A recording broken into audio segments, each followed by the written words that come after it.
bientôt 14 h sur BFM TV. Bienvenue à vous si vous nous rejoignez dans l'après-midi info. Nous sommes ensemble jusqu'à 17 h. Bonjour à tous, bonjour Loïc. Bonjour Fanny, bonjour à tous. À la une, ces deux corps découverts en Charente-Maritime à Virson où les gendarmes procédaient à des fouilles dans le cadre de l'enquête pour la disparition de Leslie et Kevin. 100 jours que le jeune couple n'avait plus donné signe de vie. Deux hommes ont déjà été mis en examen, un troisième est actuellement en garde à vue.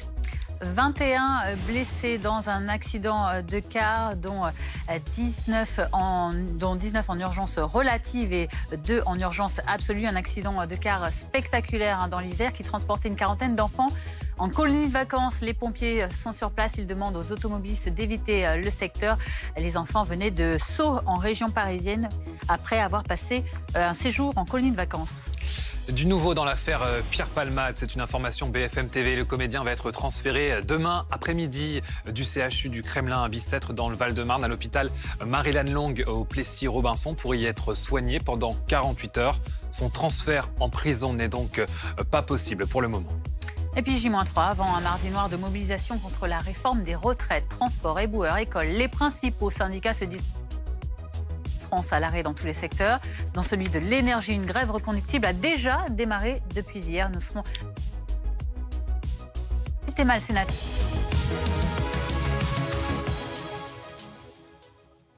C'est le pire des scénarios, celui que redoutaient les familles de Leslie et Kevin, ce jeune couple disparu dans les Deux-Sèvres en pleine nuit, il y a un peu plus de 3 mois. On va rejoindre dans un instant Antoine Forestier, qui se trouve à Virson, en Charente-Maritime. C'est là que les gendarmes ont fouillé la zone. Mais d'abord, on fait le point avec vous, Mélanie Vecchio. 2 corps ont donc été découverts, on vient de l'apprendre. Ce sont 2 corps qui ont été découverts sur les gendarmes. Selon nos informations, eh bien, un corps a été découvert hier puisque ces fouilles dans cette zone de Charente-Maritime ont débuté hier. Un autre corps a été découvert aujourd'hui, ce matin, par les gendarmes. Alors, ce que l'on peut dire, c'est que ces corps, eh bien, celui d'hier a été transporté. Il va être autopsié parce que, bien évidemment, même s'il y a de fortes probabilités, malheureusement, que ce soit les corps de Kevin et Leslie, il faut qu'il y ait une preuve scientifique irréfutable pour indiquer en tout cas à la famille que ce sont les corps de leurs enfants qui ont été retrouvés. La famille qui a été informée de cette nouvelle. Donc la nouvelle est que 2 corps ont été retrouvés, un hier, un autre aujourd'hui, sur indication. Depuis hier, eh bien, les gendarmes avaient des indications depuis plusieurs jours via les gardes à vue, les personnes placées en garde à vue qui avaient donné des informations sur un endroit visiblement très précis où pouvaient se trouver ces deux personnes, ces 2 jeunes, Leslie et Kevin, qui ont disparu, je vous le rappelle, dans la nuit du 25 au 26 novembre. Les gendarmes qui ont ratissé la zone, eh bien, ont découvert ces 2 corps. Il y avait eu plusieurs battues qui avaient été effectuées, des zones qui avaient été, des points d'eau qui avaient été sondés. Et donc, ces 2 corps qui ont été retrouvés aujourd'hui. Un large périmètre de sécurité avait également été installé. Un drone survolait la zone et donc ces 2 corps ont été retrouvés maintenant et les médecins légistes vont devoir effectuer des autopsies. Merci beaucoup pour ces précisions, Mélanie. On va donc retrouver Antoine Forestier. Vous êtes notre envoyé spécial à Virson, donc en Charente-Maritime, où les gendarmes ont fouillé avant de découvrir donc, ces 2 corps. Oui, nous sommes dans la commune de Virson, sur le lieu-dit Les Haies, et depuis ce matin, 9h30, mais les recherches avaient déjà démarré hier. Il y a une forte présence de gendarmes ici. Vous allez le voir sur ces images de Johan Chérifi. Ils sont encore présents tout au long ici. On est à peu près 300 mètres d'ici. La zone de recherche se situe à côté d'un petit bois d'environ 16 hectares. Elles se sont concentrées sur la lisière de ce bois. Et donc, on l'a appris il y a désormais quelques minutes. Il y a 2 corps qui ont été retrouvés. Un corps hier après-midi, un deuxième aujourd'hui lorsque ces recherches se sont poursuivies. Et il y a quelques minutes, le père de Kevin s'est rendu sur place. Il est arrivé ici en voiture accompagné de 2 personnes. Il est resté prostré face aux gendarmes. Il a compris qu'il ne pourrait pas accéder plus loin et finalement décidé de faire demi-tour, gêné notamment par la présence des journalistes ici sur place. Depuis ce matin, nous avons donc vu une quinzaine de véhicules de gendarmes, également un drone qui a survolé la zone, une zone qui est située à 5 km environ de la commune de Puyraveau. C'est dans cette commune de 700 habitants que des effets personnels appartenant au couple avaient été retrouvés début décembre, notamment dans une benne à vêtements. Pour rappel, dans cette affaire, il y a pour le moment 2 personnes qui ont été placées en détention provisoire, mises en examen pour enlèvement et séquestration.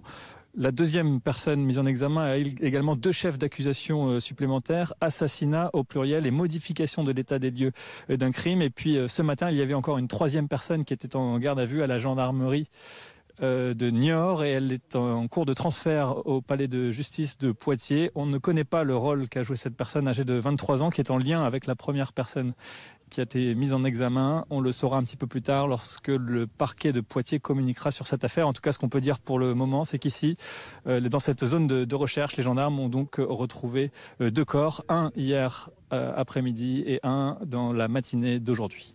Merci beaucoup Antoine Forestier, donc avec Yoann Chérifi à Virson en Charente-Maritime où les gendarmes ont procédé à ces fouilles et ont découvert donc ces 2 corps qui doivent maintenant être formellement identifiés. Mais c'était la zone dans laquelle ils fouillaient dans le cadre de cette enquête sur la disparition de ce couple de jeunes de 20 et 21 ans, Leslie et Kevin. Mélanie Vecchio, Antoine le parlait à l'instant justement des auditions qui ont lieu. Il y a un 3e homme qui était en garde à vue qui vient d'arriver au palais de justice de Poitiers et c'est manifestement ces auditions qui ont permis aux gendarmes de trouver ces 2 corps.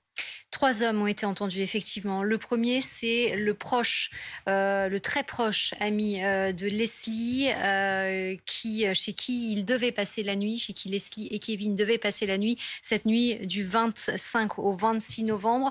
Selon les déclarations de cet homme, eh bien, Leslie et Kevin n'ont jamais dormi chez lui cette nuit-là. Alors, les enquêteurs se sont intéressés à lui parce qu'il y avait des incohérences dans son récit, il y avait des incohérences dans son emploi du temps. Ils ont également beaucoup travaillé sur la téléphonie, sur le bornage de son téléphone mobile et des choses ne coïncidaient pas. Il a donc sa maison avait été inspectée par les gendarmes, il avait été auditionné en tant que témoin et il a été placé en garde à vue il y a quelques jours de cela. Il a également été mis en examen et écroué. Il a été mis en examen pour les chefs de séquestration. Il s'est expliqué. Il a donné des éléments aux gendarmes, des éléments qui ont permis les gardes à vue qui ont suivi. Il a expliqué aux gendarmes qu'il avait eu un rôle, qu'il n'avait pas eu un rôle actif dans cette affaire et qu'il a justement évoqué ce mobile, cette possible piste de trafic de stupéfiants. Un autre homme a été placé en garde à vue 24 heures plus tard. Cet homme, il est âgé de 22 ans. On ne connaît pas les liens de cet homme avec les 2 personnes qui ont disparu, avec Leslie et Kevin. Ce que l'on sait, c'est qu'il a également intéressé les enquêteurs parce qu'il habitait, en tout cas ses parents habitent dans la région, dans le village où là même ont été retrouvés les effets personnels dans un conteneur de Leslie et Kevin. Merci beaucoup Mélanie Vecchio. Et donc ces illustrations de cette enquête qui s'accélère énormément avec donc cette découverte de 2 corps entre hier et aujourd'hui dans le cadre de cette disparition de Leslie et Kevin sur laquelle on reviendra évidemment toujours en longueur dans notre journal de 14h30. On en vient à présent à cette autre actualité. Ces images impressionnantes de ce car de transport scolaire tombé dans un ravin dans la commune de Corps. Nous sommes en Isère. 40 enfants se trouvaient à l'intérieur. L'accident a fait 21 blessés selon le dernier bilan de la préfecture, dont 2 en urgence absolue, comprenant le conducteur.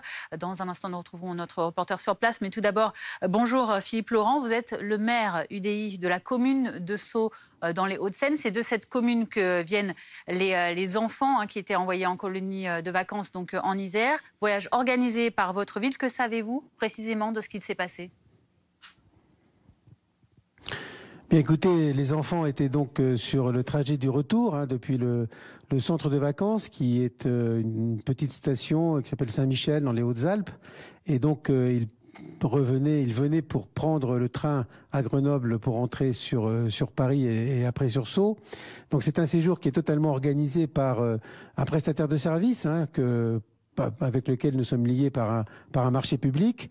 Donc la compagnie de cars, le séjour de vacances, etc. Tout ça est évidemment du ressort de cet organisateur de vacances. La ville achète des séjours et ensuite refacture aux familles en fonction du quotient familial. Donc c'est quelque chose de très classique. Alors ce qu'on sait aujourd'hui, c'est qu'il n'y a pas eu de blessés graves parmi les enfants. Il y a le chauffeur et une accompagnatrice qui sont dans une situation un peu plus grave, mais quand même pas non plus avec un pronostic vital engagé. Les enfants sont tous donc sains et saufs, mais évidemment ils sont pour certains d'entre eux un peu choqués. Il y a quelques petits bobos et donc c'est la raison pour laquelle ils sont d'ailleurs pour certains d'entre eux encore à l'hôpital pour simplement des vérifications. Voilà, ils ont été pris en charge dans un hôtel de Corps, grâce d'ailleurs à l'action du maire de Corps, que je remercie de son engagement. Et puis ils vont être conduits dans l'après-midi à Grenoble, à l'école des pupilles de l'air, pour être ensuite remis dans un train. Nous sommes en train de discuter, enfin le ministre des Transports lui-même est en train de discuter pour trouver le moyen de trouver des places, parce qu'évidemment c'est un week-end très chargé, un week-end de retour de vacances, pour trouver des places pour pouvoir faire rapatrier donc les enfants de Sceaux à Sceaux, peut-être pas aujourd'hui, mais en tout cas demain. La difficulté, justement, monsieur le maire, c'est que tous ces enfants n'avaient pas forcément de téléphone sur eux pour prévenir les familles, les unes après les autres. Oui, alors ça c'était compris dans l'organisation du séjour, d'ailleurs avec l'accord des familles. C'est-à-dire que les enfants devaient partir sans portable. C'était donc une des conditions d'organisation du séjour. Vous savez, quand nous organisons un séjour comme celui-là, le prestataire de service vient en mairie, il rencontre tous les parents, il explique comment le séjour va se passer, que vont faire les enfants, quel matériel, quels vêtements il faut leur mettre dans le sac. Donc tout ça est organisé bien en avance. Nous en avons évidemment l'habitude. Et donc effectivement, le principe c'était qu'il n'y avait pas de portable. Donc en effet, les enfants n'ont pas de portable, alors nous faisons en sorte qu'ils puissent, de là où ils sont, donc pouvoir joindre leurs parents pour les rassurer. C'est en train de se faire aujourd'hui. Je sais qu'ils ont déjeuné tout à l'heure donc dans cet hôtel à Corps, que les choses se sont plutôt bien passées, mais c'est vrai que, et ça on le comprend tout à fait, à la fois les enfants et leurs familles, les familles sont venues en mairie, là, nous sommes en train de les recevoir, elles sont présentes. Merci. On essaie de leur donner le plus de nouvelles possibles, de plus d'informations possibles. Voilà, donc les choses se passent, j'allais dire, pour le moins mal possible dans ces circonstances. Merci beaucoup, Philippe Laurent, de nous avoir donné ces dernières informations. Je rappelle que vous êtes le maire de Sceaux, cette commune dont sont partis les enfants avant leur colonie de vacances. On rappelle le bilan. Il est de 21 blessés, 2 adultes en urgence absolue et 1 adulte ainsi que 18 enfants en urgence relative. 14h11 dans l'actualité également. Cette information BFM TV. Pierre Palmade va quitter le CHU du Kremlin-Bicêtre dans le Val-de-Marne où il a été admis récemment pour un autre hôpital, l'hôpital Marie-Lannelongue au Plessis-Robinson dans les Hauts-de-Seine. Un transfert qui doit se faire demain après-midi pour un traitement de 48 heures et ce, une semaine après l'AVC subi par le comédien. Il n'est donc pour l'instant pas transférable en prison selon une source proche du dossier. On en vient à ce scénario qui se répète encore et encore. Une femme tuée par son ex-conjoint contre qui elle avait pourtant déposé plainte à 2 reprises depuis leur séparation. Ça s'est déroulé au domicile de la cinquantenaire hier à Saint-Laurent-d'Ars en Gironde. L'homme avait déjà été condamné pour une tentative d'assassinat sur une ancienne conjointe. Forcément, ça fait réagir jusqu'au ministre de l'Intérieur, Hugo Smag et Lina Boudjeroudi. C'est en voyant son ex-conjoint s'approcher de chez elle que la victime a donné l'alerte. Arrivée sur place une vingtaine de minutes plus tard dans la commune de Saint-Laurent-d'Ars, au nord de Bordeaux, la gendarmerie retrouve le corps sans vie d'une femme de 54 ans dans son logement. Un grand couteau à viande est posé à côté d'elle, tandis que les premières constatations du médecin légiste indiquent un égorgement profond et de nombreux coups de couteau au niveau de l'abdomen, sur les mains et les membres inférieurs portés après la mort. L'auteur présumé des faits serait son ex-compagnon dont elle était séparée depuis plusieurs semaines. Au cours du mois de février, elle avait déposé 2 plaintes à son encontre. Ces dernières n'ont jamais été portées à la connaissance du parquet. Je suis attristé, bien sûr. D'autant que j'ai discuté avec la sœur hier. Dans ce qu'elle disait aux gens qu'elle avait au téléphone, elle disait que c'était quelque chose d'attendu ou de possible. Oui. Lui est âgé de 62 ans et a été condamné en 2006 pour tentative d'assassinat sur son ancienne conjointe. Il a été découvert par les gendarmes, pendu dans le garage de la victime. Le procureur du tribunal de Libourne s'est rendu sur place. Les autopsies des 2 corps seront pratiquées dès demain. Bonjour Maître Nathalie Tomasini, merci d'avoir accepté notre invitation. Vous êtes avocate au barreau de Paris, spécialiste des violences faites aux femmes. Le décompte malheureusement continue. Depuis le début de l'année, selon l'organisme féminicide.com, eh bien, on est à 26 féminicides. On va en parler d'un autre tout à l'heure qui s'est produit également dans la Somme. Nouveau féminicide donc. Gérald Darmanin demande une enquête administrative de l'IGPN, l'Inspection générale de la Gendarmerie nationale. Comment expliquer à répétition ces actes alors que là, on est dans un cas, une fois de plus, qui montre que la victime avait prévenu à plusieurs reprises, avait même porté plainte. Comment est-ce que c'est possible que le parquet n'ait pas été informé de ces plaintes ? Alors, avant tout, vous l'avez dit, un scénario qui se répète. Je vous avoue que j'ai hésité à répondre positivement à votre invitation à venir sur ce plateau commenter ce nouveau féminicide. Pourquoi ? Parce que ça fait des années maintenant, ça fait plus de 10 ans qu'en tant que professionnel qui lutte contre les violences faites aux femmes, avec d'autres professionnels, que ce soit des magistrats, des avocats et des associations. Bien sûr, il ne faut pas les oublier. Nous avons toujours le même discours et on a l'impression qu'on n'est pas écouté. Comme vous le dites, bien évidemment, des dysfonctionnements dans ce dossier, à tous les niveaux. Déjà, on l'a rappelé, un homme qui avait été sévèrement condamné, 20 ans de détention en 2006, il sort en 2017. Déjà, on peut constater qu'il n'a non seulement pas fait sa peine, mais qu'il n'en a fait qu'à peine la moitié. Donc il faudrait peut-être s'interroger sur la dangerosité de ces hommes violents, et notamment évoquer peut-être, et c'est là-dessus aussi que je travaille avec certains députés et sénateurs, une perpétuité réelle pour les auteurs de féminicides avec des peines planchées. Là, on voit bien que cet homme de surcroît est ressorti. Avait-il un suivi ? Avait-il une obligation de soins ? On n'en sait rien. Apparemment, il est sorti d'une manière sèche. Donc ça, c'est la première étape déjà de dysfonctionnement. Et puis vous avez effectivement, vous l'avez rappelé, 2 plaintes qui ont été déposées par la victime. L'officier de police judiciaire n'a aucun moyen de rechercher justement les antécédents judiciaires de cet homme. Moi, je prône aussi la nécessité de l'existence d'un fichier qui relaterait tous les antécédents, notamment des compagnons violents qui ont été condamnés. Donc déjà, dysfonctionnement. À disposition de qui, ce fichier ? À disposition des officiers de police judiciaire. C'est très clair. Mais qu'est-ce qui se passe ? Parce que c'est pas la première fois qu'il y a ce genre de féminicide, c'est pas la première fois qu'on lance ce genre de sujet pour apporter un fait avec des antécédents. Il y a parfois des défaillances individuelles. Un officier de police qui va pas prendre une plainte, par exemple, c'était pas le cas. Les 2 plaintes, elles avaient été prises, transmises. Cet homme avait déjà été condamné pour des faits sur son ex-conjointe. Et pour autant, le système ne change pas. Le système ne change pas parce qu'il faut une véritable révolution. C'est-à-dire qu'on a évoqué 100 fois le modèle espagnol.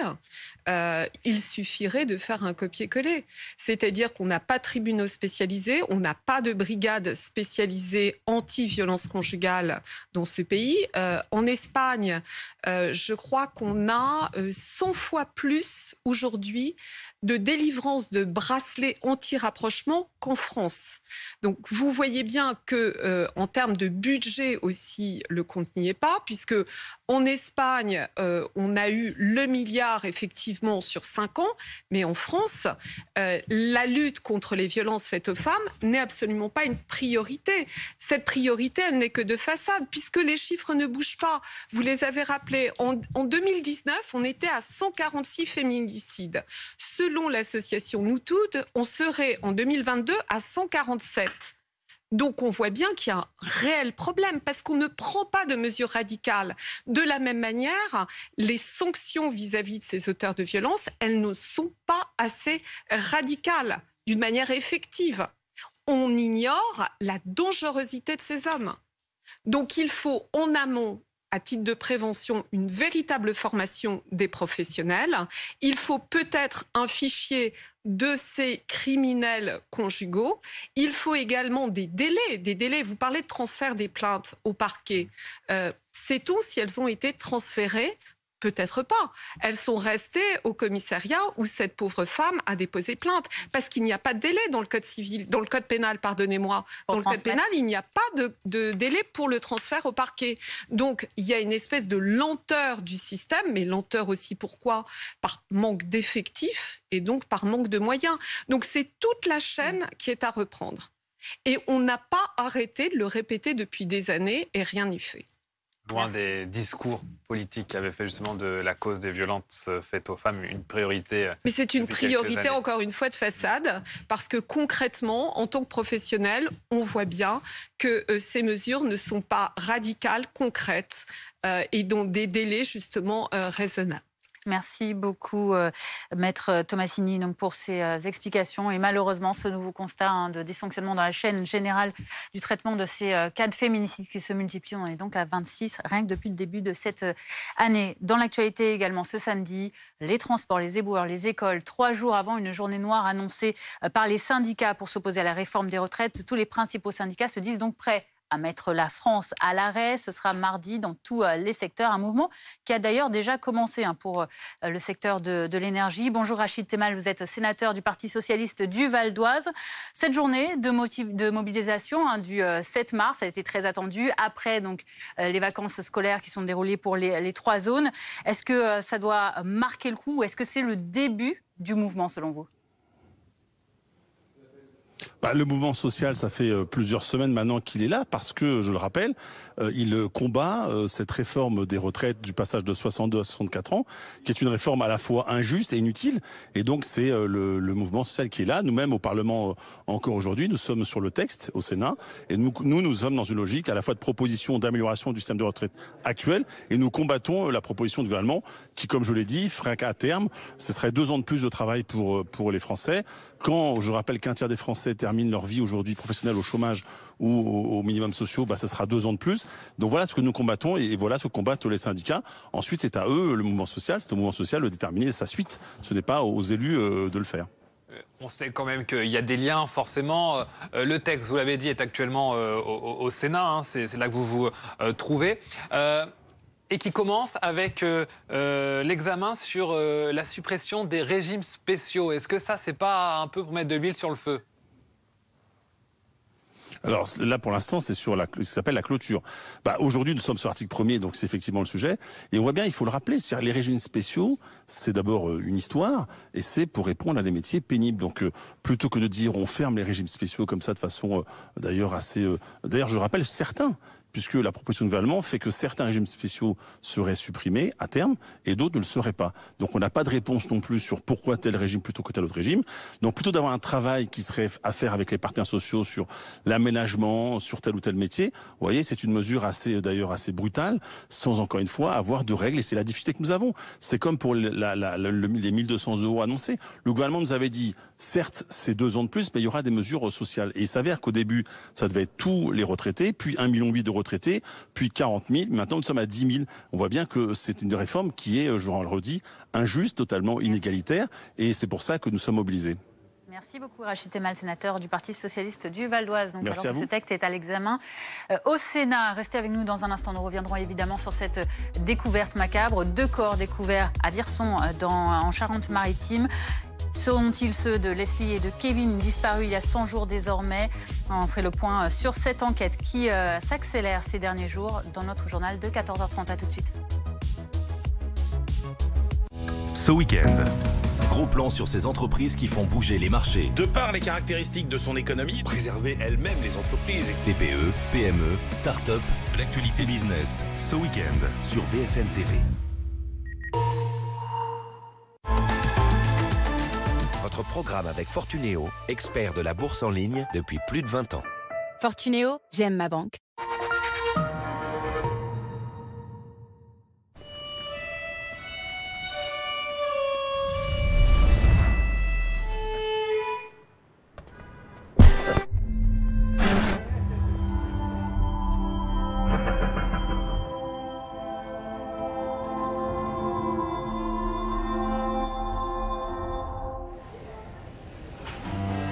Nouvelle Citroën IC4X électrique est à partir de 359 € par mois sans apport, avec garantie et assistance offerte pendant 4 ans.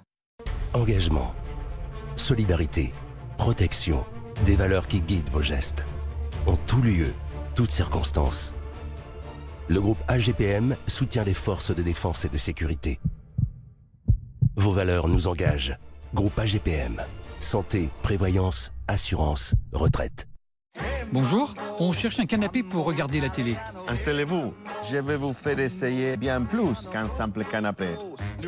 Avez-vous déjà apprécié tout le plaisir d'un mouvement relax? Regardez comment les jambes remontent. Vous pouvez l'ajuster centimètre par centimètre. Sentez comme il vous aime. Même le prix est un soulagement. 858 €. En voici un parmi plus de 100 canapés. Poltrone sofa, solo divani di qualità. Et voilà. En 2023, changez pour MAF. Pour faire de vraies économies, cette année c'est décidé, on change pour la MAF. En plus, pour les démarches, la MAF s'occupe de tout. Rien à faire, c'est la MAF qui va le faire. Information au 3015 et dans les agences MAF. Les meilleurs spaghettis, c'est ceux de Thomas. Et c'est parce qu'il ne veut rien laisser au hasard que Panzani lui doit les meilleures pâtes, à la texture parfaite, à tomber par terre. Des pâtes, oui, mais des Panzani. Et pour ceux qui disaient non aux pâtes complètes, découvrez Complètement Bon. Les premières pâtes au blé complet, aussi bonnes que vos pâtes classiques. C'est totalement injuste, mais la MG4 100% électrique a tout pour elle. Un prix futé, un style affûté. Le confort de l'espace, le réconfort de l'autonomie. Des équipements qui assurent, une garantie qui rassure. L'essayer, c'est l'adopter. Nouvelle MG4 100% électrique à partir de 249 € par mois. Essayez, comparez, vous choisirez MG. Vous avez tendance à grignoter? Découvrez les gummies Anaca 3 coupe fin. C'est simple, mangez 4 à 8 gummies Anaca 3 et vous n'aurez plus envie de grignoter. Leurs délicieux arômes fraises et framboises et leurs formules sans sucre sauront vous séduire. Anaca 3 gummies coupe fin, des gummies fabriquées en France, disponibles en pharmacie et sur anaca3.com. Et découvrez la gamme complète avec les gummies Anaca 3 perte de poids et brûleurs de graisse. Nous avons toujours eu envie de vous faire progresser. Appuyez sur un simple bouton et bénéficiez du meilleur de la technologie, sans compromis sur l'espace. Nous sommes là pour vous emmener plus loin. Let Hyundai Power Your World. Venez essayer Tucson hybride ou hybride rechargeable. Hyundai Tucson, à partir de 300 € par mois. Mon papa, il est formidable. Il dit qu'avec le livret engagé sociétaire du Crédit Agricole, son argent peut aider cet agriculteur à s'installer à côté de chez nous, par exemple. Vous êtes engagé, votre épargne aussi.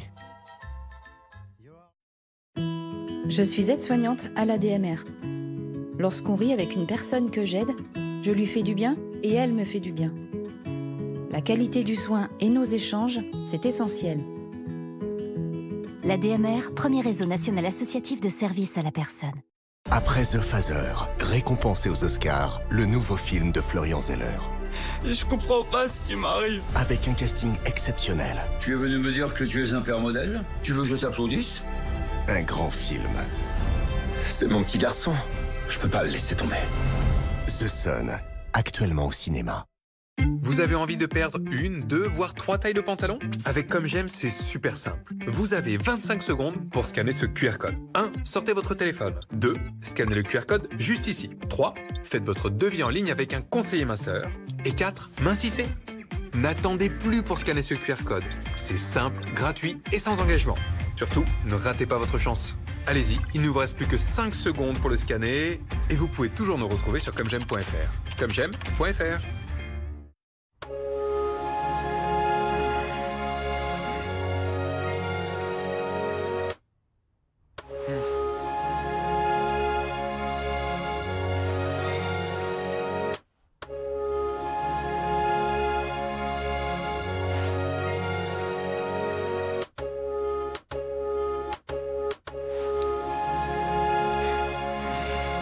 Ibis Styles. Toujours le même confort, jamais le même style. Qu'est-ce que tu fous, lutin 44? Tu joues avec des moufles ou quoi? J'arrive. Ils vont manger leur short, gros soutien. Ça va être hot saucisse version sauce samouraï. Bonjour. Bon, les nous, faut que je vous laisse. Hein.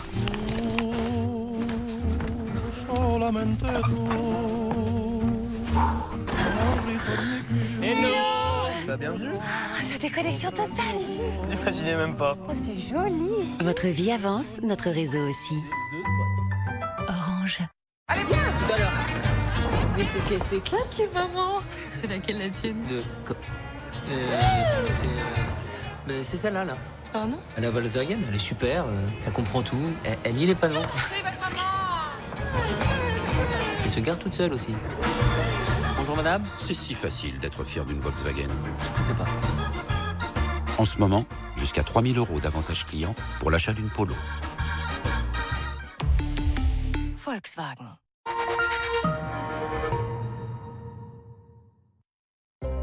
La météo avec People & Baby. Des crèches où les enfants apprennent en s'amusant. La météo avec Groupe Verlaine. Installation photovoltaïque pour réduire vos factures d'électricité. Groupe Verlaine, connectons nos énergies. Installez-vous en toute sécurité devant la météo avec Modif.fr, le spécialiste des vêtements de travail et chaussures de sécurité.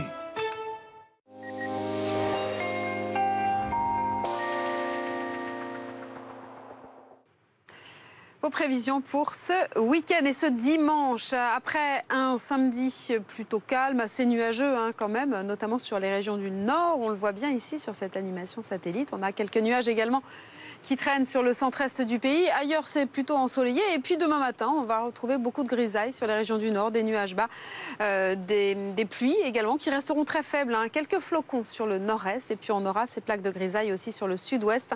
Ailleurs, ce sera du soleil. Attention sur le relief corse, un risque d'avalanche très élevé. C'est assez rare. Dans le courant de l'après-midi, les éclaircies vont gagner du terrain sur la majeure partie du pays quand même, mais au nord, on va quand même rester sous les nuages, même si ça aura tendance à se morceler un petit peu par rapport au matin. On aura encore quelques pluies, mais très faibles, et quelques flocons au-dessus de 500 mètres ici sur le Jura. Toujours du vent en Méditerranée. Vos températures en tout début de matinée, des valeurs qui seront stationnaires. Moins 5 degrés à Aurillac, on ira jusqu'à 7 degrés, ce sera pour Nice. Il fera 4 degrés seulement à Paris. Et dans le courant de l'après-midi, les températures ne bougent pas, toujours inférieures au normal, avec 8 à Paris et 18 quand même du côté de Perpignan. C'était la météo avec People & Baby. Des crèches où les enfants apprennent en s'amusant. Vous avez regardé la météo avec Groupe Verlaine. Isolation thermique par l'extérieur avec aide de l'État. Groupe Verlaine, connectons nos énergies. C'était la météo en toute sécurité avec Modif.fr, le spécialiste des vêtements de travail et chaussures de sécurité. 14h30 sur BFM TV, à la une de l'après-midi info, ce rebondissement dans l'enquête sur la disparition de Leslie et Kevin. 2 corps ont été découverts à Virson et à Puyraveau en Charente-Maritime. Les gendarmes procédaient à des fouilles après avoir manifestement obtenu des informations cruciales lors d'auditions. 2 hommes ont été mis en examen, un 3e est en cours de déferment. On fait le point dans ce journal avec Antoine Forestier en Charente-Maritime, Chloé Giraud qui est à Poitiers, et puis nous serons avec Mélanie Vecchio du service police-justice en plateau. Pierre Palmade, pour l'instant, pas transférable en prison. Information BFM TV, le comédien doit être transféré demain du Kremlin-Bicêtre dans un autre hôpital au Plessis-Robinson où il doit être soigné 48 heures. 21 blessés, dont 18 enfants en urgence relative. C'est le bilan provisoire d'un accident de car scolaire en Isère ce samedi. Les enfants rentraient de colonies de vacances vers leur commune d'origine, de Sceaux, en région parisienne. Les enfants sont pris en charge. Leur traitement donc, dans les hôpitaux de la région est toujours en cours. J-3 avant cette journée de grève générale contre la réforme des retraites. Les débrayages ont déjà commencé dès hier dans les centrales électriques. Les raffineries sont appelées à faire autant dès lundi. Tour de chauffe avant donc cette journée noire du 7 mars que veulent les syndicats. Mais tout d'abord, cette découverte macabre donc à Virson en Charente-Maritime. 2 corps ont été retrouvés après des fouilles. Il s'agit de Leslie et de Kevin, ces 2 jeunes disparus il y a 100 jours dans les Deux-Sèvres. Antoine Forestier, vous êtes notre envoyé spécial sur place. Les recherches des gendarmes dans toute cette zone ont permis cette découverte de 2 corps. Oui, un premier corps hier en fin de journée, un deuxième ce matin. Les enquêteurs qui n'ont pas encore pu procéder aux autopsies, mais ils en ont la certitude. Il s'agit bien des corps de Kevin et Leslie. Les informations concernant cette zone de recherche, ils les ont obtenues notamment grâce au garde à vue de 3 personnes cette semaine. Une zone de recherche qui a été indiquée très précisément dans ce bois qui est situé à peu près 300 mètres de nous, juste derrière. Vous allez le voir sur ces images de Yoann Chérifi. Un bois d'environ 16 hectares. Les recherches se sont concentré sur la lisière de ce bois depuis hier. Il y a également un drone qui a été utilisé par les enquêteurs. On a compté une quinzaine de véhicules de gendarmes, la police scientifique qui était sur place avec les blouses blanches. Une zone qui est située à 5 km de la commune de Puyraveau. C'est dans cette commune de 700 habitants que des effets personnels appartenant au couple avaient été retrouvés début décembre dans une benne à vêtements. Cela faisait 100 jours aujourd'hui que le couple était recherché. Tout à l'heure, le père de Kevin s'est rendu sur place. Il est arrivé ici, juste avant le barrage de gendarmerie. Il est resté prostré devant les gendarmes. Il a finalement fait demi-tour avec les 2 personnes qui les accompagnaient, gênées notamment par la présence des journalistes sur place. Merci beaucoup Antoine Forestier avec Yoann Chérifi, donc le père. Ces familles qui sont... Qui y croyaient encore. C'est le pire un peu des scénarios qui se dessinent. Comment on explique que l'enquête se soit accélérée ces dernières heures? Alors juste peut-être un mot sur les familles, parce que c'est quand même important, les familles, notamment la famille de Leslie, qui y croyaient. Rappelez-vous, ils tenaient plutôt un petit carnet dans lequel ils menaient leur propre enquête parallèlement à celle des enquêteurs. Ils avaient organisé des fouilles.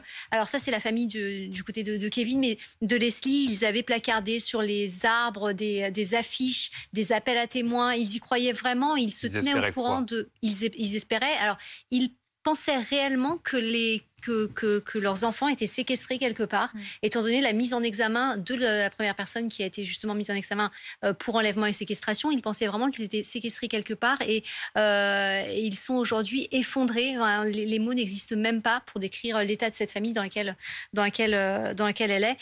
Pour répondre à votre question, qu'est-ce qui a mis les enquêteurs sur la piste? Il y a un homme qui est au centre de tout ça. C'est la première personne qui a été placée en garde à vue, qui est actuellement écrouée, qui a été mise en examen pour enlèvement et séquestration. Et cet homme, c'est le proche chez qui il devait passer la nuit.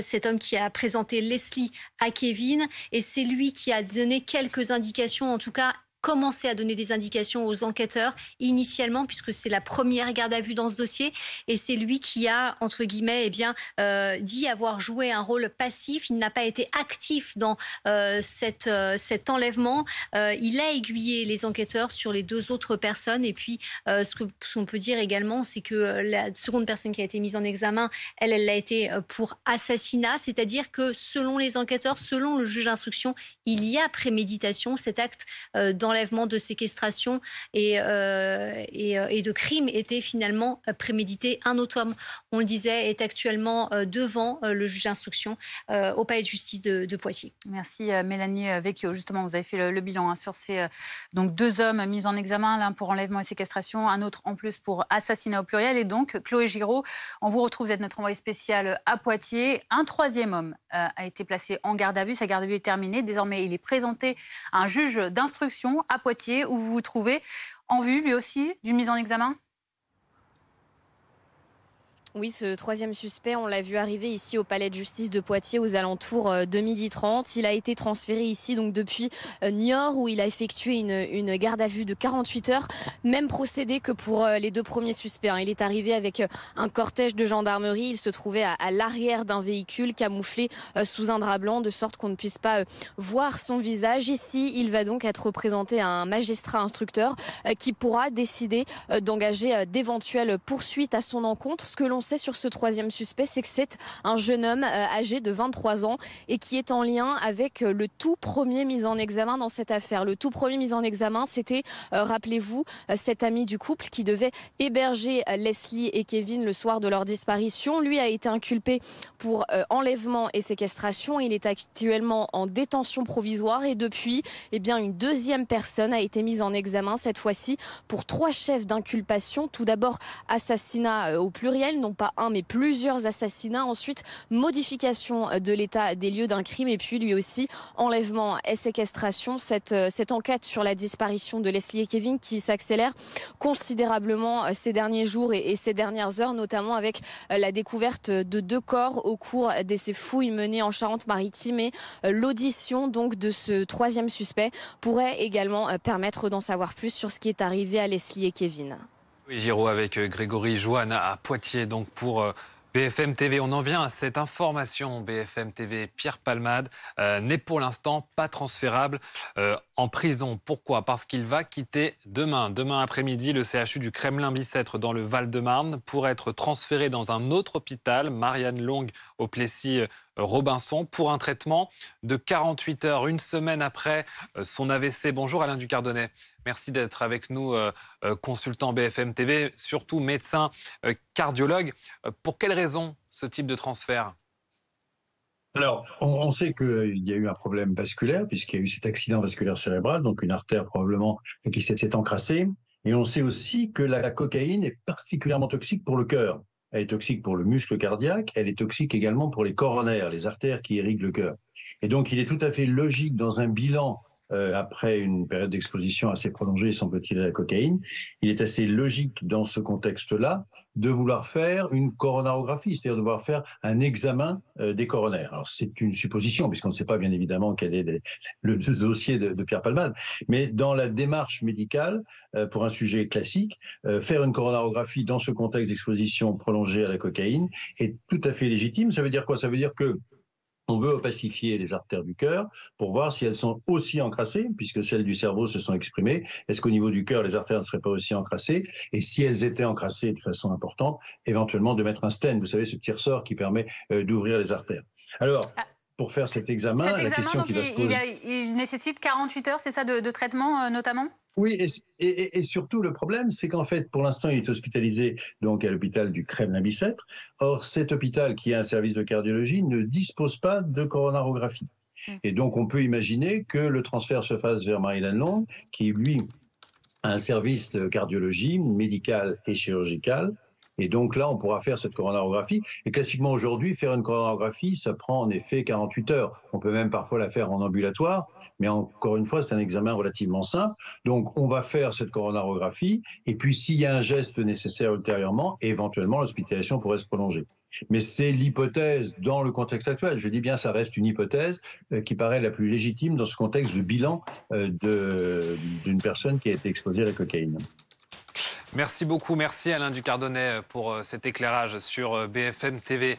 14h40, on en vient à ces images impressionnantes, ce car de transport scolaire dans un ravin à Corps, en Isère. 40 enfants se trouvaient à l'intérieur. L'accident a fait 21 blessés selon un dernier bilan de la préfecture, dont 2 en urgence absolue. Gros déploiement de pompiers ce matin. On fait le point avec Valentin Piovesan. Une chute latérale de 6 mètres. Il est 8h45 ce matin quand ce car effectue une sortie de route dans la commune de Corps. À son bord, 40 enfants et 6 adultes. Dépêchés sur place rapidement, les 90 sapeurs-pompiers du SDIS de l'Isère et 2 hélicoptères ont pris en charge les nombreuses victimes. Le bilan de cet accident est de 2 adultes en urgence absolue. Il s'agit du conducteur et de sa compagne, puis un adulte et 18 enfants sont en urgence relative. Des enfants qui revenaient d'une colonie de vacances, ils devaient rejoindre la gare de Grenoble. Ceux qui ont dû être évacués, viennent de finir d'être évacués vers les différents hôpitaux du secteur pour un bilan et en observation. Et puis là, donc, nous en avons 32. Là, nous avons réquisitionné un hôtel pour leur offrir des boissons chaudes, les occuper un petit peu. On va essayer d'évacuer les enfants le plus rapidement possible et les faire rentrer chez eux d'ici demain. À ce stade de l'enquête, la piste du malaise du conducteur est privilégiée.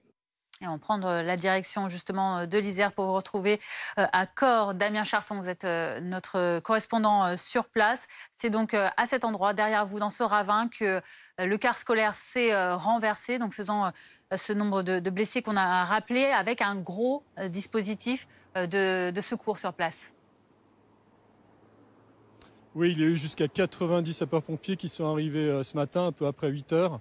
2 hélicoptères également pour évacuer 21 blessés en tout, 2 personnes en urgence absolue, le conducteur et une accompagnatrice, et 19 personnes évacuées sur l'hôpital de Grenoble également, c'est blessé, donc 18 enfants et 1 adulte. Alors ce qui s'est passé, c'est que cet autocar, donc transportant 46 personnes, a manqué son virage, il a filé tout droit, comme vous voyez derrière moi, sous un pont autoroutier, une chute de 6 mètres en contrebas près d'un ruisseau. Les rescapés ont été pour l'instant évacués sur un hôtel de Corps où a eu lieu l'accident, un petit peu au-dessus du lieu donc, où je me trouve. C'est des écoliers donc, qui revenaient de colonies de vacances, qui étaient dans les Hautes-Alpes, tous originaires de la région parisienne. Pour l'instant, il n'y a plus de dispositif de sécurité sur place. Le car a été remorqué il y a un peu plus d'1 heure. Merci beaucoup Damien Charton, donc notre envoyé spécial sur les lieux de cet accident de car de transport scolaire. 21 blessés dont 2 en urgence absolue. Les enfants, eux, vont bien, c'est peut-être la bonne nouvelle. 14h43 à l'actualité, c'est aussi cette journée noire qui s'annonce, qui se prévoit déjà dans les centrales électriques. Certains ont déjà débrayé hier. Les raffineurs sont appelés à faire de même. Dès lundi, la France à l'arrêt, c'est ce que souhaitent les syndicats, tous les principaux syndicats. Alexis Cuvillier, c'est service politique de BFM TV. En attendant, le travail parlementaire se poursuit. On avait suivi ce qui s'est passé à l'Assemblée. Le texte est désormais au Sénat, avec un point qui crispe, voire qui met de l'huile sur le feu en cette veille de mobilisation, c'est les régimes spéciaux. Oui, et c'est vrai que l'avancée relativement rapide des débats, notamment sur l'article liminaire, a eu tendance à mobiliser ces dernières heures les oppositions. Sans une obstruction massive comparable à celle observée à l'Assemblée, la gauche se trouve dans les faits assez limitée. Sans surprise, la motion référendaire a été rejetée hier matin. Des amendements de suppression de cet article 1 qui porte, vous l'avez dit, sur la fin des régimes spéciaux n'ont pas été votés. L'examen de cette mesure sensible a donc pu commencer et la proposition de la majorité LR au Sénat d'aller plus vite dans la suppression de ces régimes, de pouvoir éventuellement l'appliquer, cette fin des régimes, déjà à des postes qui sont déjà en cours de carrière, et bien tout ça a eu tendance à électriser un peu la contestation. Les électriciens et les gaziers ont d'ailleurs évoqué ce contexte particulier pour justifier le démarrage de leur mouvement de grève dès ce vendredi. Côté gouvernement, si la suppression de ces régimes spéciaux n'a pas été remise en cause, une éventuelle application plus rapide a été écartée. Elisabeth Borne ou Olivier Véran l'ont bien fait comprendre cette semaine. L'exécutif se montre plus allant, en revanche, sur les autres concessions qui sont demandées par le patron des sénateurs LR, Bruno Retailleau, notamment sur la meilleure prise en compte des carrières des femmes. Les socialistes se sont en tout cas engagés. Il y aura un débat sur l'article 7. L'article 7, c'est la mesure du report de l'âge. Un débat qui n'a pas pu avoir lieu à l'Assemblée. En revanche, il est moins sûr que les forces de gauche soient très motivées à aller jusqu'au vote final sur le texte. Fin de l'examen au Sénat au plus tard dimanche prochain à minuit. Merci Alexis. On continue d'en parler avec notre invité Philippe Mouillet. Bonjour, vous êtes sénateur Les Républicains des Deux-Sèvres. Le chef des sénateurs de votre parti, des Républicains, Bruno Retailleau, on vient de le dire, souhaite donc que la suppression concerne non seulement les futurs employés, on parle des régimes spéciaux de l'article 1er, donc que cela concerne les futurs embauchés, comme le prévoit le texte par le gouvernement, mais aussi les salariés déjà en poste. Est-ce que vous n'avez pas peur d'ajouter justement de l'huile sur le feu encore ? Oui, bonjour. Oui, c'est un sujet pour lequel nous devons encore débattre. C'est la ligne de conduite qui est proposée par le président Retailleau. Nous aurons, c'est l'article 7, finalement, qui sera débattu, sur lequel éventuellement une accélération de cette mesure sera proposée. Bon, on a des discussions avec le gouvernement, même nous, au sein de notre mouvement politique, nous devons encore débattre de ce point-là. Mais en tous les cas, c'est un sujet, on voit bien, qui cristallise, qui mobilise naturellement ceux qui sont impactés directement par cette mesure. Il y a cette journée de mobilisation qui se prépare mardi, le 7 mars, journée de blocage du système. C'est en tout cas ce que veulent les syndicats. Votre position par rapport à cette opposition à la réforme ? Alors, d'abord, d'une façon générale, il est logique que les syndicats se mobilisent. Il est logique qu'ils s'expriment, je dirais, leur point de vue. Ça fait partie du débat global.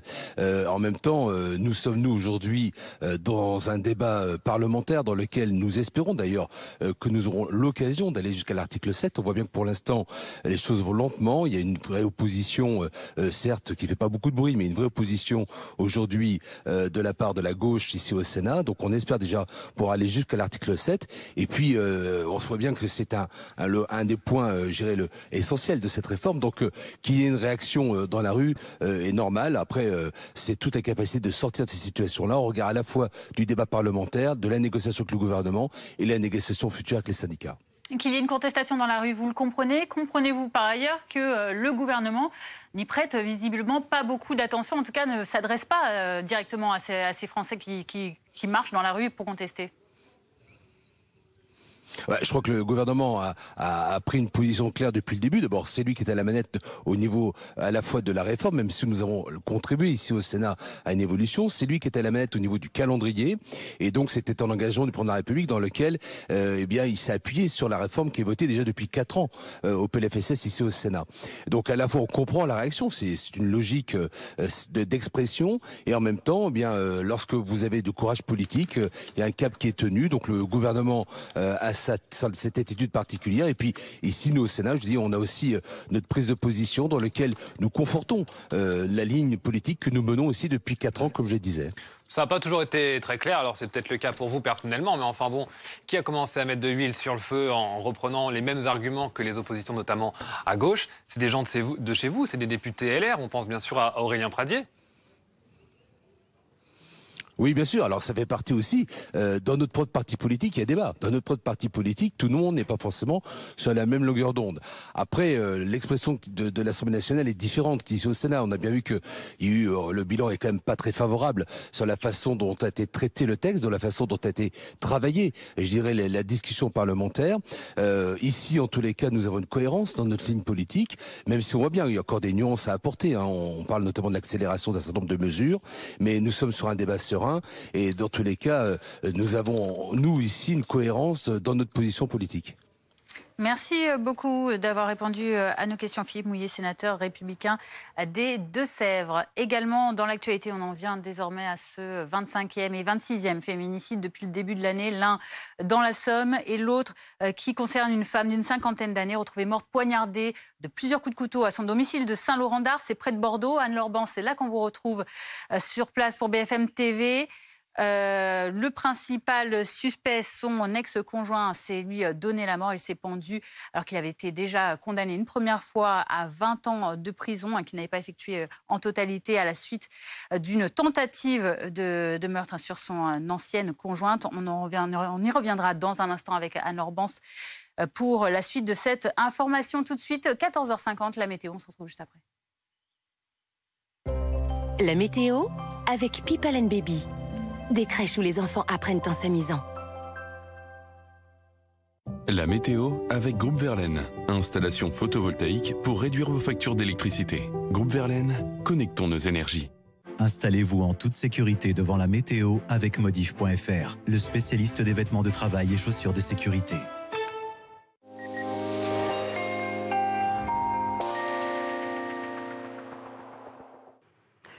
Vos prévisions pour ce week-end et ce dimanche. Après un samedi plutôt calme, assez nuageux quand même, notamment sur les régions du nord. On le voit bien ici sur cette animation satellite. On a quelques nuages également qui traînent sur le centre-est du pays. Ailleurs, c'est plutôt ensoleillé. Et puis demain matin, on va retrouver beaucoup de grisailles sur les régions du nord, des nuages bas, des pluies également qui resteront très faibles. Quelques flocons sur le nord-est. Et puis on aura ces plaques de grisailles aussi sur le sud-ouest. Ailleurs, ce sera du soleil. Attention sur le relief corse, un risque d'avalanche très élevé. C'est assez rare. Dans le courant de l'après-midi, les éclaircies vont gagner du terrain sur la majeure partie du pays quand même, mais au nord, on va quand même rester sous les nuages, même si ça aura tendance à se morceler un petit peu par rapport au matin. On aura encore quelques pluies, mais très faibles, et quelques flocons au-dessus de 500 mètres ici sur le Jura. Toujours du vent en Méditerranée. Vos températures en tout début de matinée, des valeurs qui seront stationnaires. Moins 5 degrés à Aurillac, on ira jusqu'à 7 degrés, ce sera pour Nice. Il fera 4 degrés seulement à Paris. Et dans le courant de l'après-midi, les températures ne bougent pas, toujours inférieures au normal, avec 8 à Paris. Paris et 18 quand même du côté de Perpignan. C'était la météo avec People & Baby. Des crèches où les enfants apprennent en s'amusant. Vous avez regardé la météo avec Groupe Verlaine. Isolation thermique par l'extérieur avec aide de l'État. Groupe Verlaine, connectons nos énergies. C'était la météo en toute sécurité avec Modif.fr, le spécialiste des vêtements de travail et chaussures de sécurité.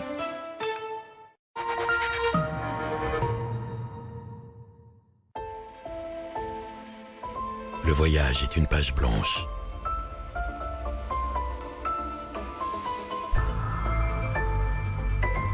Sa beauté n'est pas de savoir jusqu'où vous irez, mais ce qui vous fait avancer. Nouvelle DS7, le raffinement pour seul guide. Réservez votre essai de nouvelle DS7 e-Tense 4x4 360 chevaux.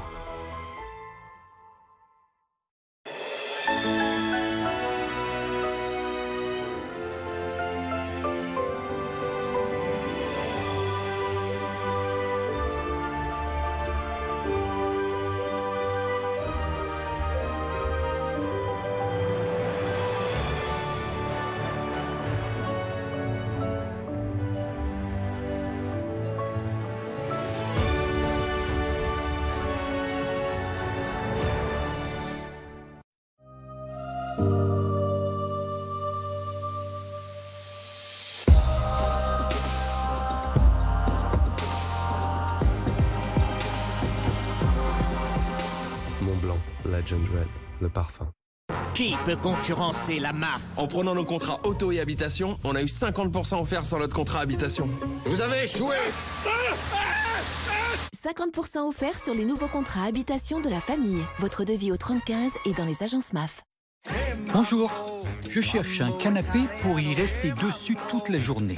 Installez-vous, je vais vous faire essayer bien plus qu'un simple canapé. Merci.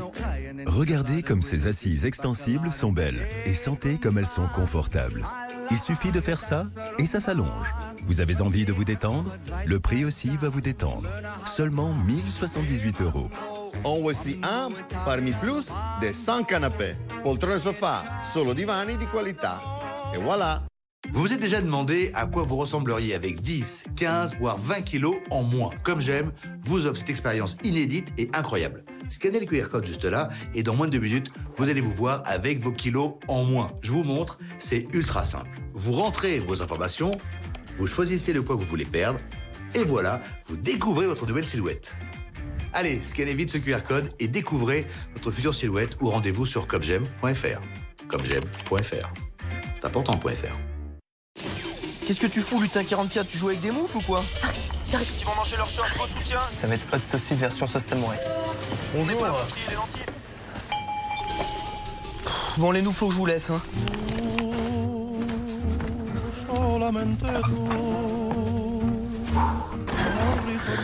Hello! Bah, bienvenue. C'est des connexions totales ici. J'imaginais même pas. Oh, c'est joli. Votre vie avance, notre réseau aussi. Orange. Qui a dit que l'électrification ne pouvait pas vous surprendre?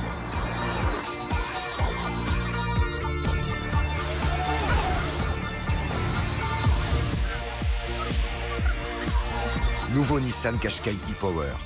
La motorisation unique pour profiter du plaisir de l'électrique sans recharge. Venez essayer le nouveau Nissan Qashqai e-Power et profitez de 3 mois de loyer offert.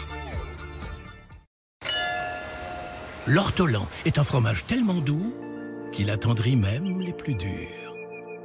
L'ortolan, sa force, c'est sa douceur. Calme-toi, Georges. Direct Assurance, bonjour. Ça vous suffisait pas de répondre au téléphone. Il fallait aussi que vous répondiez par WhatsApp et Messenger. Vous savez quoi, Direct Assurance? On vous adore. Merci. Et pour 2, 3, 4 contrats souscrits, c'est 2, 3, 4 mois remboursés. Allez, viens! Tout à l'heure. Mais c'est claque, les mamans. C'est laquelle la tienne? C'est celle-là, là.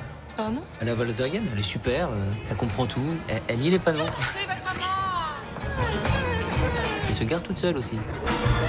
Bonjour madame. C'est si facile d'être fier d'une Volkswagen. Je sais pas.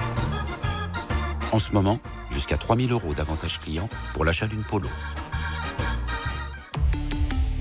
Volkswagen. Ma copine Maya, elle est formidable. Elle a pris le livret engagé sociétaire du Crédit Agricole pour que son épargne puisse par exemple aider à financer des panneaux solaires dans notre ville. Vous êtes engagé, votre épargne aussi. 1893, naissance de la marque Thomson. Ensemble, nous nous sommes instruits. Ensemble, nous nous sommes construits. Ensemble, nous nous sommes unis. 2023, naissance de la centrale photovoltaïque du futur Thomson. Aujourd'hui installée chez vous par Groupe Verlaine à partir de 9 900 € pour 3 kilos. Garantie 25 ans. Rendez-vous sur groupeverlaine.com. Groupe Verlaine, connectons nos énergies.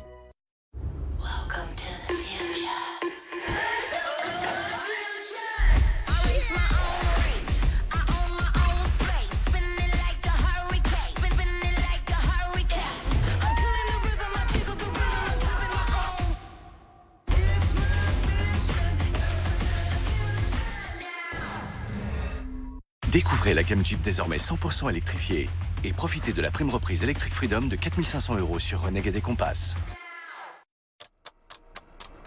C'est bientôt l'heure de votre pause café.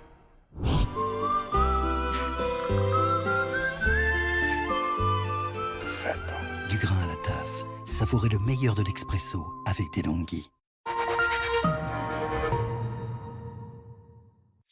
Bientôt 15h sur BFM TV, soyez les bienvenus si vous nous rejoignez. 2 corps découverts en Charente-Maritime, à Virson notamment, où les gendarmes procédaient à des fouilles dans le cadre de l'enquête pour la disparition de Leslie et Kevin. 100 jours que le jeune couple n'a plus donné signe de vie. 2 hommes ont déjà été mis en examen, un 3e est en cours de déferment. 21 blessés, dont 18 enfants en urgence relative. C'est le bilan provisoire d'un accident de car scolaire en Isère. Les enfants rentraient de colonies de vacances, direction leur commune d'origine de Sceaux, en région parisienne. Les pompiers sont mobilisés sur place, un gros dispositif de secours. Ils demandent notamment aux automobilistes d'éviter le secteur de Corps pour le moment. Du nouveau dans l'affaire Pierre Palmade, information BFM TV, le comédien va être transféré demain après-midi du CHU du Kremlin-Bicêtre dans le Val-de-Marne à l'hôpital Marie-Léane Long au Plessis-Robinson pour y être soigné 48 heures. Ça veut dire que son transfert en prison n'est donc pas possible pour le moment. Et puis J-3 avant un mardi qui s'annonce noir, mardi de mobilisation contre la réforme des retraites, transport, éboueurs, écoles. Les principaux syndicats se disent prêts à mettre la France à l'arrêt dans tous les secteurs, dans celui de l'énergie. Une grève reconductible a déjà démarré depuis hier.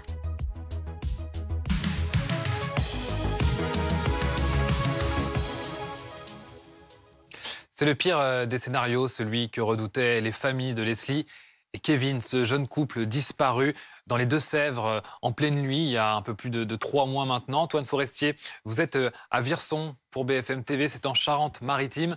C'est là que les gendarmes ont fouillé la zone et découvert donc 2 corps.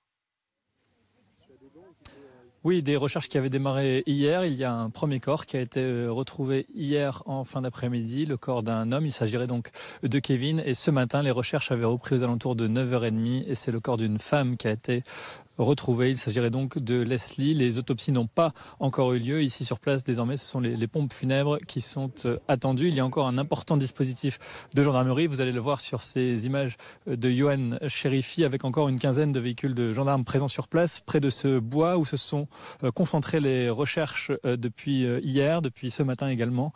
Un bois d'environ 16 hectares. Il y a donc les équipes de la police scientifique qui étaient sur place, la section de recherche de Poitiers également, un drone qui a survolé la zone pendant de longues minutes ce matin. Cette zone, cet endroit est situé à environ 5 km de la commune de Puyraveau. C'est dans cette commune de 700 habitants que des effets personnels appartenant au couple avaient été retrouvés début décembre dans une benne à vêtements. On sait que dans cette affaire, il y a 2 personnes qui sont déjà en détention provisoire, mises en examen pour enlèvement et séquestration. Une deuxième personne a 2 chefs d'accusation supplémentaires, assassinat au pluriel et modification de l'état des lieux d'un crime. Une 3e personne est actuellement en train d'être déférée au parquet de Poitiers. Vous dire également qu'il y a à peu près 1 heure, le père de Kevin s'est rendu ici sur place accompagné de 2 personnes. Il est arrivé ici en face aux gendarmes. Il a compris qu'il ne pourrait pas accéder un petit peu plus loin et gêné certainement par la présence des journalistes, il a décidé de rebrousser chemin. Merci beaucoup Antoine Forestier en direct de Virson avec Johan Chérifi. Mélanie Vecchio, on le voit, donc 2 corps ont été découverts. Il reste évidemment encore à identifier, on ne sait pas pour l'heure s'il s'agit de Leslie et de Kevin. Mais tout de même, pour les parents, pour les proches, ça doit être une nouvelle assez dure à prendre. Oui, parce que même s'il n'y a pas eu d'autopsie, comme le disait à juste titre Antoine Forestier, il y a peu de doute que les 2 corps ne soient pas ceux de Leslie et Kevin. C'est ce que pensent en tout cas les enquêteurs, la famille qui est effondrée.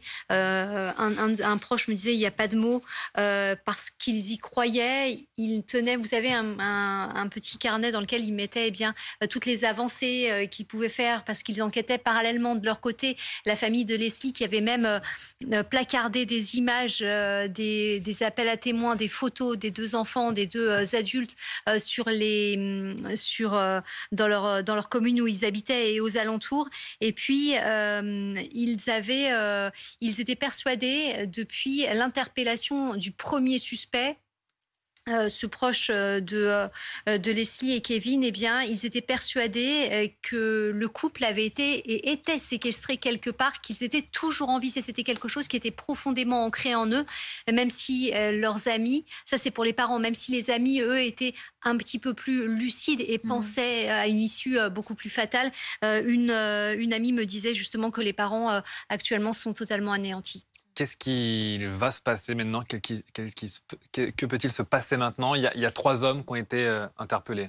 Oui, il y a un premier homme qui a été interpellé, donc c'est l'ami chez qui il devait passer la nuit, qui lui a été écroué. Il est en prison. Lui, il est soupçonné d'avoir séquestré, enlevé, en tout cas d'avoir participé à cela dans la nuit du 25 au 26 novembre de l'année dernière. Il a parlé aux enquêteurs, cet homme. Il a donné certains détails. Il a dit qu'il avait des informations sur la disparition et il réfute toutefois avoir joué un rôle actif dans cette disparition. On le disait, il a mis les enquêteurs sur certaines pistes. C'est peut-être sa déclaration, ses propos qu'il a tenus en garde à vue qui ont permis les autres gardes à vue, notamment celle du second gardé à vue. C'est un homme de 22 ans. Il habite dans une commune, en tout cas ses parents habitent dans une commune où ont été retrouvés les effets personnels, certains des effets personnels de Leslie et de Kevin. Cet homme, lui, il est soupçonné d'avoir tué, prémédité en tout cas ce crime, d'avoir tué Leslie et Kevin. Et puis il y a un 3e homme, on en parlait. Cet homme, il est âgé de 23 ans. C'est un proche du premier mis en examen. Cet homme, on ne connaît pas son implication à l'heure actuelle, on ne connaît pas son rôle, on ne sait pas dans quelle mesure il a joué un rôle justement dans cet assassinat. Est-ce qu'il a participé à l'enlèvement? Est-ce qu'il a participé au crime? On devrait en savoir plus dans l'après-midi, en tout cas dans la soirée, avec un communiqué de presse du parquet de Poitiers. Merci. On suivra évidemment cette actualité avec vous, Mélanie Vecchio. 15h05 également dans l'actualité. Ce terrible accident de car, impressionnant par ces images. Car scolaire qui s'est retrouvé dans un ravin à Corps en Isère. Le véhicule transportait 40 enfants originaires de Sceaux en région parisienne, partis en colonie de vacances. Le bilan provisoire fait état, selon la préfecture, de 21 blessés. Il s'agit de 2 adultes en urgence absolue et d'un adulte et de 18 enfants en urgence relative. Un dispositif important de secours a été mis en place sur place. On fait le point dans ce reportage de Valentin Piovesan. Une chute latérale de 6 mètres. Il est 8h45 ce matin quand ce car effectue une sortie de route dans la commune de Corps. À son bord, 40 enfants et 6 adultes. Dépêchés sur place rapidement, les 90 sapeurs-pompiers du SDIS de l'Isère et 2 hélicoptères ont pris en charge les nombreuses victimes. Le bilan de cet accident est de 2 adultes en urgence absolue. Il s'agit du conducteur et de sa compagne, puis un adulte et 18 enfants sont en urgence relative. Des enfants qui revenaient d'une colonie de vacances, ils devaient rejoindre la gare de Grenoble. Ceux qui ont dû être évacués, viennent de finir d'être évacués vers les différents hôpitaux du secteur pour un bilan et en observation. Et puis là, donc, nous en avons 32. Là, nous avons réquisitionné un hôtel pour leur offrir des boissons chaudes, les occuper un petit peu. On va essayer d'évacuer les enfants le plus rapidement possible et les faire rentrer chez eux d'ici demain. À ce stade de l'enquête, la piste du malaise du conducteur est privilégiée. La colonie de vacances était donc issue de la commune de Sceaux en région parisienne. C'est d'ailleurs là qu'ils rentraient. C'est pour ça qu'ils étaient sur la route Marion Russell. On vous retrouve devant la mairie. Les parents sont inquiets, d'autant que la communication était compliquée. Les enfants n'avaient pas de téléphone portable. Tout à fait. Alors toutes les familles ont été prévenues, des familles inquiètes qui se sont rendues pour la plupart en mairie ce matin pour trouver de plus amples informations. Alors le maire et son équipe les a reçus. Alors il y avait 60 enfants en tout, mais une quarantaine qui étaient dans le bus impliqué dans l'accident. Un premier car est donc arrivé avec une vingtaine d'enfants vers 13h30 avec 2 heures de retard. On a croisé des parents d'ailleurs très soulagés de retrouver leurs enfants et l'inquiétude des familles qu'ils nous confiaient un peu plus tôt ce matin parce que la plupart n'ont pas de nouvelles. Les enfants n'avaient pas de téléphone portable durant la colonie de vacances. Je vous propose de les écouter au micro d'Hugo Dorsemaine. Maintenant, le sentiment, c'est l'attente, au moins avoir de leurs nouvelles, ce qui est normalement prévu. Eux, ils doivent être un peu traumatisés, nous aussi un petit peu aussi. On est inquiets, donc on espère qu'ils seront là demain. Fort heureusement qu'on nous a informé que ma fille était dans le bus qui n'est pas concerné par l'accident. Il y a eu un retard de 2 heures et on attend ici à la mairie pour récupérer notre fille. Des parents qui sont donc encore dans l'inquiétude et l'attente de nouvelles qu'ils devraient normalement avoir dans l'après-midi selon la mairie. Alors les enfants, on sait qu'ils ont été dans un hôtel à Corps en Isère où ils ont pu déjeuner et se reposer. Et la mairie est en train d'organiser le retour de ces enfants. Ils doivent trouver des places dans les trains alors que ces trains sont complets pour un retour au plus tard demain. Merci Marion Hussel, en direct donc de Sceaux en région parisienne avec Hugo Dorsemaine. Et puis on va prendre la direction de l'Isère à présent. Bonjour Marie-Noëlle Battistel, vous êtes députée socialiste de l'Isère. Quelles sont les informations dont vous disposez à l'heure actuelle sur cet accident ? Mais écoutez, à cette heure-là, les enfants ont été pris en charge par un bus qui va les diriger vers Grenoble, enfin se rapprocher de Grenoble pour qu'ils puissent prendre un train demain matin. D'autres ont été dirigés vers l'hôpital de Grenoble également ou celui de Namur pour des contrôles, pour la plupart simplement pour être en observation. Et ils devraient, je pense, pour la grande majorité d'entre eux, sortir dans la fin d'après-midi et tous se retrouver à l'internat des pupilles de l'air pour être à proximité de la gare demain matin pour prendre... je l'espère pour le premier train, mais en tout cas, je voulais avoir un mot rassurant pour les parents puisque j'étais avec les enfants pendant une bonne partie de la matinée. Et voilà, évidemment, ils avaient envie de parler à leurs parents, mais les accompagnateurs vont donner des nouvelles dans l'après-midi une fois que tout cela sera organisé et que les enfants seront rapatriés sur Grenoble. Et est-ce que l'on sait ce qu'il s'est passé ce matin, quand on voit ces images, ce car scolaire dans le ravin? Écoutez, c'est une portion de route qui n'est pas accidentogène. On privilégie largement la piste du malaise à ce stade. Merci beaucoup Marie-Noëlle Battistel de nous avoir donné ces précisions, députée socialiste de l'Isère, 15h10. Cette autre information BFM TV, Pierre Palmade va quitter le centre hospitalier universitaire du Kremlin-Bicêtre, c'est dans le Val-de-Marne, pour un autre hôpital, l'hôpital Marie-Lannelongue au Plessis-Robinson dans les Hauts-de-Seine, un transfert qui doit se faire demain après-midi. Une semaine après l'AVC qu'avait subi le comédien, il y subira au Plessis-Robinson un traitement de 48 heures. Le comédien qui n'est donc pour l'instant pas transférable en prison, selon une source proche du dossier. On en parlera dans le journal de 15h30. On en vient à ce scénario qui se répète encore et encore. Une femme tuée par son ex-conjoint contre qui elle avait pourtant déposé plainte à 2 reprises depuis leur séparation. Ça s'est déroulé au domicile de la cinquantenaire hier à Saint-Laurent-d'Ars, en Gironde. L'homme avait déjà été condamné pour une tentative d'assassinat sur une ancienne conjointe. Forcément, ça fait réagir jusqu'au ministre de l'Intérieur, Hugo Smag, et Lina Boudjeroudi. La victime avait alerté ses proches. C'est eux qui ont contacté la gendarmerie. Arrivés sur place une vingtaine de minutes plus tard dans la commune de Saint-Laurent-d'Ars, les forces de l'ordre retrouvent le corps sans vie d'une femme de 54 ans dans son logement. Un grand couteau à viande est posé à côté d'elle. Le médecin légiste précise dans ses constatations: un égorgement profond et de nombreux coups de couteau au niveau de l'abdomen, sur les mains et les membres inférieurs portés après la mort. L'auteur présumé des faits serait son ex-compagnon dont elle était séparée depuis plusieurs semaines. Au cours du mois de février, elle avait déposé 2 plaintes à son encontre. Ces dernières n'ont jamais été portées à la connaissance du parquet. Je suis attristé, bien sûr. D'autant que j'ai discuté avec la sœur hier. Dans ce qu'elle disait aux gens qu'elle avait au téléphone, elle disait que c'était quelque chose d'attendu ou de possible. Ouais. Lui est âgé de 62 ans et a été condamné en 2006 pour tentative d'assassinat sur son ancienne conjointe.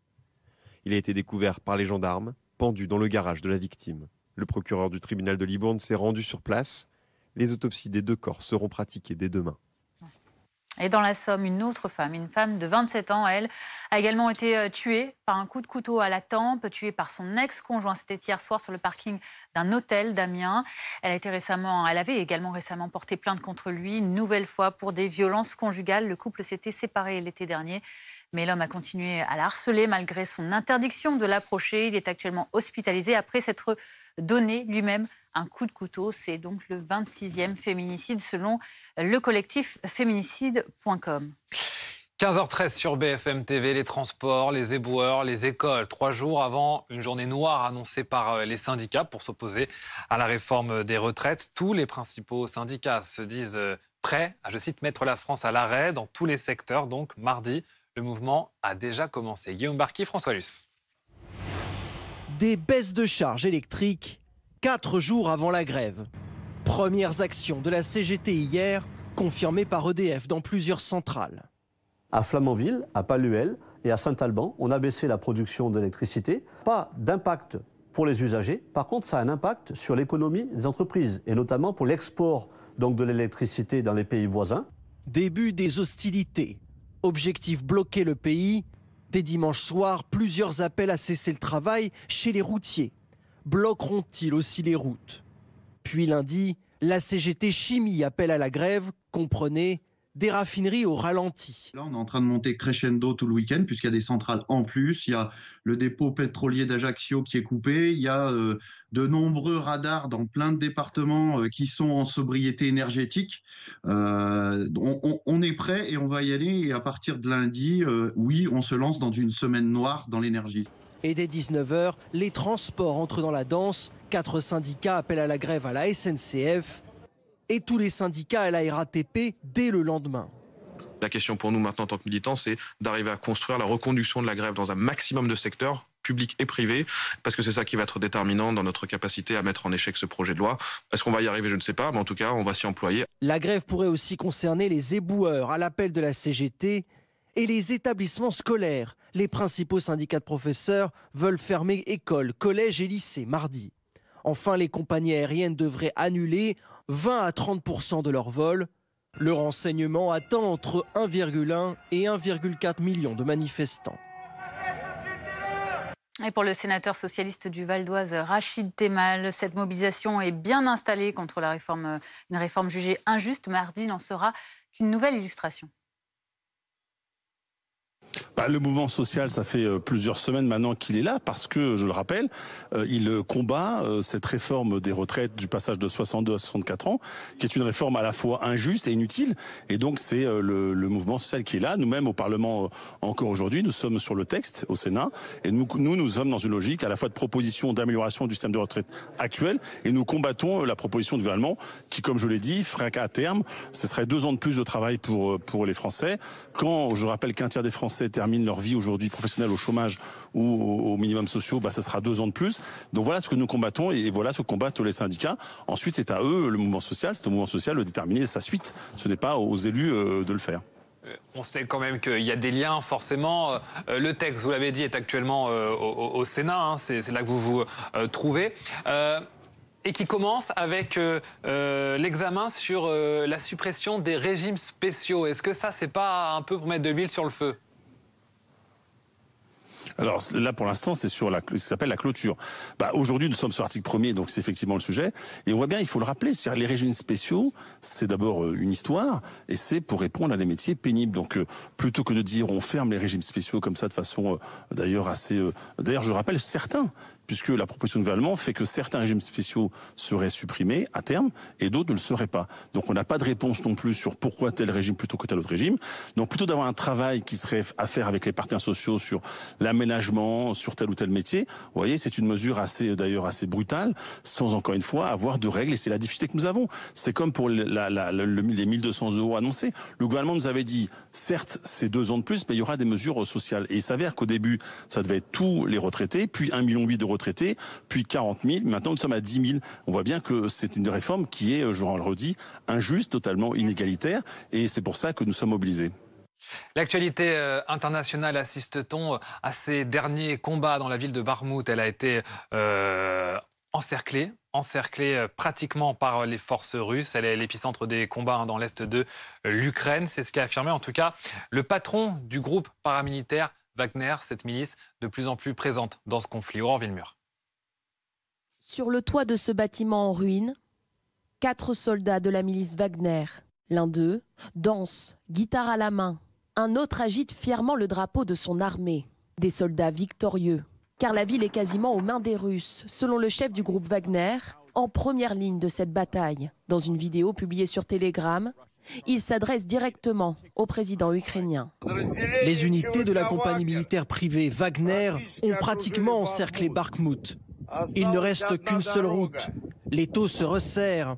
Les Ukrainiens se battent, mais leur vie près de Bakhmout est courte. 1 ou 2 jours. Donnez-leur la possibilité de quitter la ville. Bakhmout est de fait encerclé. Depuis le mois d'août, Bakhmout est attaqué sans arrêt par les forces russes. Au fil des mois, la tension est devenue de plus en plus forte et aujourd'hui, seuls quelques véhicules militaires ukrainiens circulent encore dans les rues. Entre le froid, la peur et la misère, de nombreux habitants préfèrent quitter la ville. On s'en va. On est resté jusqu'au dernier moment et on voudrait rester. L'appartement de notre voisin a été détruit. Il est temps de partir. La stratégie des forces russes, faire tomber Bakhmout au plus vite, avant de s'emparer de Kramatorsk. Objectif ultime des Russes, selon certains experts. 15h19, restez avec nous dans notre journal de 15h30. Nous reviendrons évidemment sur cette information du jour, ce rebondissement dans l'enquête sur la disparition de Leslie et Kevin. 2 corps qui restent à identifier ont été retrouvés à Vierson et à Puyraveau. C'est en Charente-Maritime. Des gendarmes qui ont procédé à des fouilles après des informations visiblement obtenues après des auditions cruciales. 2 hommes sont mis en examen à l'heure actuelle. Un 3e est en cours de déferment. On fait le point sur l'enquête dans quelques minutes. À tout de suite.